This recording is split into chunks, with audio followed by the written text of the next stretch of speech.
સાબરકાંઠાના હિંમતનગરમાંથી એક ચોંકાવનારી ખબર સામે આવી રહી છે, જ્યાં આરટીઓ ટેસ્ટ ટ્રેક પર ગંભીર ગેરરીતિઓનો ભંડાફોડ થયો છે.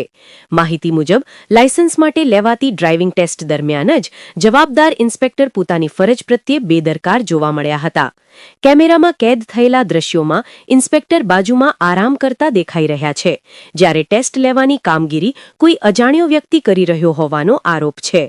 માત્ર એટલું જ નહીં, પરંતુ લાયસન્સ મેળવવા માટે સેટિંગ અને ગેરકાયદેસર વ્યવહાર થતો હોવાના પણ ગંભીર આક્ષેપો ઉઠ્યા છે. સૂત્રો અનુસાર ઉમેદવારોને પાસ કે ફેલ કરવાનો નિર્ણય તેમની ડ્રાઇવિંગ ક્ષમતાના આધારે નહીં, પરંતુ ચિઠ્ઠીમાં નંબર લખીને કરવામાં આવતો હોવાનો દાવો કરવામાં આવી રહ્યો છે. આ સમગ્ર ઘટનાએ આરટીઓની કાર્યપદ્ધતિ અને પારદર્શકતા પર મોટા પ્રશ્નચિહ્ન ઊભા કર્યા છે. જો આ આક્ષેપો સાચા સાબિત થાય તો તે માર્ગ સુરક્ષા અને સામાન્ય નાગરિકોના હિત માટે ગંભીર ચિંતા ઊભી કરે તેવી સ્થિતિ છે. હાલમાં આ મામલે કોઈ સત્તાવાર પ્રતિક્રિયા સામે આવી નથી, પરંતુ સ્થાનિક લોકોમાં રોષ જોવા મળી રહ્યો છે અને ઉચ્ચ સ્તરની તપાસની માંગ ઉઠી રહી છે. આ મામલે આગળ શું કાર્યવાહી થાય છે તે જોવું મહત્વનું રહેશે. રિપોર્ટર નિલેશ જોશી સાથે ઓસ્કાર ન્યૂઝ, સાબરકાંઠા.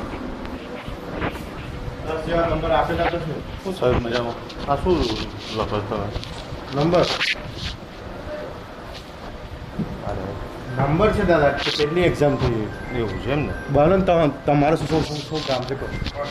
મને સમાચાર મળ્યા છે. ઓકે. તમે નંબર જ લખો છો? હા, તો શું કરીએ? કેટલી એક્ઝામ? કેમ કે નંબર હું ઉપરથી આપીશ. બેંકથી નંબર લઈ જઈ. અરે સમાચાર મળેલા છે. હું કરું છું કહો.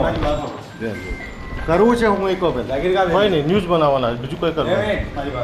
હો મારા ભાઈ, બંધ ભાઈ